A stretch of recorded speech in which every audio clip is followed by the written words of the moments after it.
No, like I told you and I tell everyone. Yeah, exactly. Sorry, my battery's dying here. I if you don't like something and you are willing to stand up for it, I am all for it. I have nothing against any one of these movements, anything. I just don't it's just, to me, it's negative energy. It's like the anti-bullying campaigns. I think it does more harm than it does good. Occupy Wall Street. They will, to me, what I've seen and what I've heard and what I've heard people talk about it here in Utah, Occupy Salt Lake, and which is probably tiny compared to the other cities. They will sure as hell tell me what they're against, what they don't like, who they want to tear down, what they want to change. But you ask them what they're for, and you get crickets. And I have no problem with anything. I'll never tell anyone not to do anything. I kind of like the Mother Teresa. She'll go to a pro-peace, but not an anti-war. The anti-bullying. When we go in and give these kids something good to do, these teachers love it. They lose their damn minds. They love that these kids are focused on something good rather than someone coming in saying, don't bully, don't drink, don't do drugs, don't get pregnant, don't. The human curiosity kicks in and wants to know why this adult, this teacher, this celebrity is telling me why not to do this. Is it really that bad? Is it really going to get me in trouble? And I personally think anything anti, I'm not a fan of. That's my opinion. I like giving someone something good. So Occupy Wall Street, no problem with it. That's what they're for and that's what they want to do. Great. Do they have a solution to what they don't like? Because I don't have a problem with a CEO making more money than me. I think if you don't like a CEO making more money than you, then you need to figure something out and find out some way to make that money if that's what you want. If you don't like that they lie to you, then go create something better and don't listen to them. If you don't like something about the government, then let's create something better. If you don't like something, I don't think bad or evil is ever going to go away. I don't think lying's ever going away. I don't think the devil's going away. I don't think corruptness is ever going away. I don't even think that's a word. I just think if we can figure out some way to focus more on the good and creating something better, that the bad and the evil will kind of just get ignored. But it's always going to be there. It's never, we always talk about fighting cancer and fighting this and fighting that. I just think we need to change that up. We need to change into something of creating something better. You might think, only in a place called Loveland May I have a single venti? could generosity pour out in the form of a venti cafe latte. There you are. You have a great day. Thank you so much. It's in this drive-thru at this Starbucks in Loveland, where more and more people are picking up a story like the one Lindo Green now tells. We pulled up to the window, and when we get to the window, the girl in the window says, there's no charge today. The woman in front of him had already paid his bill. It almost kind of took my breath away for a minute. It was such a wonderful surprise, out of the blue. Green then decided to pay for the person behind him. Well, I jokingly said, well, this was paying it backwards. Anything else for you today? Julia Damasino says she used to see this kind of gesture only once in a while. But now she says, for reasons she can't explain, it's becoming darn near common. I've seen a woman cry. I've seen 15 cars at one time, like it go through 15 cars. Now the Black Cup here in town has seen similar random acts of kindness. So it's not only happening at Starbucks, and it's not only happening in Loveland either. Over the weekend, a woman was in the checkout line at the Walmart in Greeley, and when she went to pay, the cashier told her that the man ahead of her had put $20 towards her bill. The way our economic world is kind of in the pits right now, I think something like this just shows how many good people are out there. It also shows that when it comes to the ultimate pick-me-up, coffee can't hold a candle to the human heart. Leanne, what are your thoughts so far? You're an opinionated person. Thanks. That's a great introduction. We're all opinionated. He just means I talk a lot. That's all he means.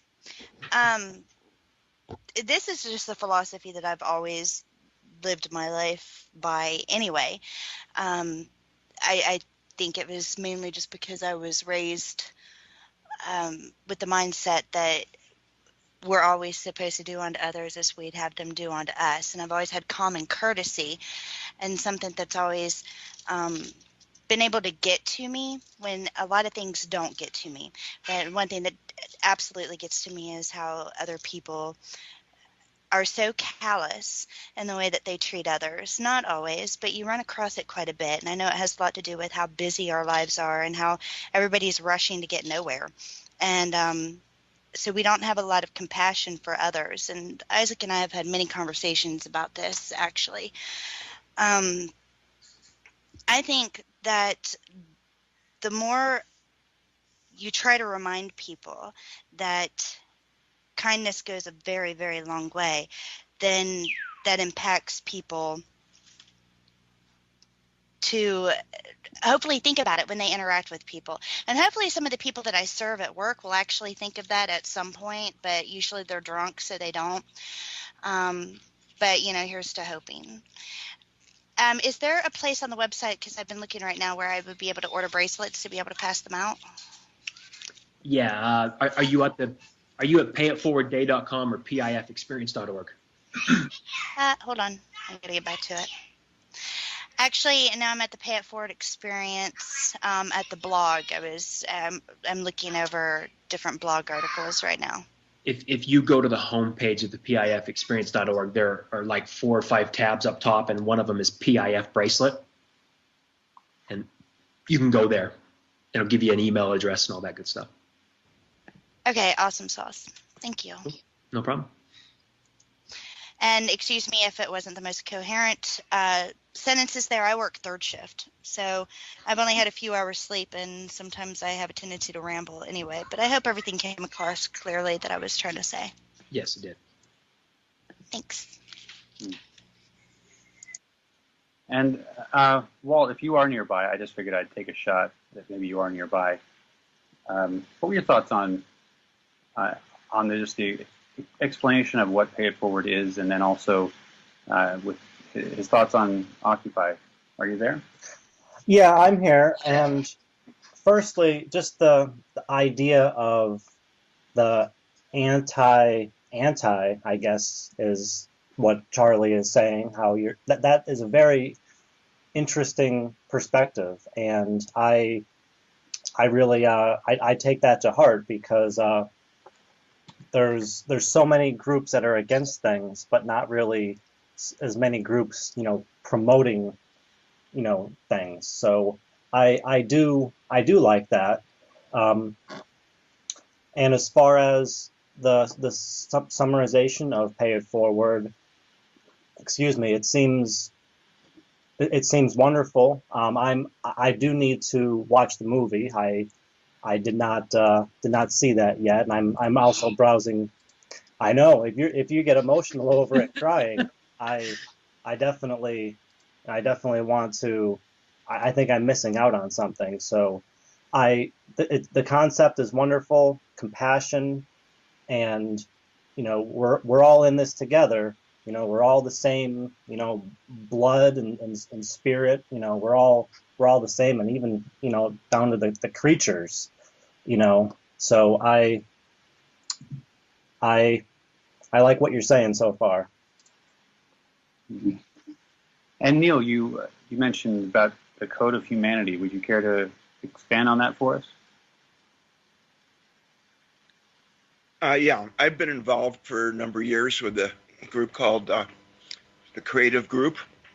It has a website, and we have sent out at no charge or cost over 13 million Code of Humanity bookmarks all over the world, printed in I don't know, maybe a dozen languages now, something like that, over 100 countries.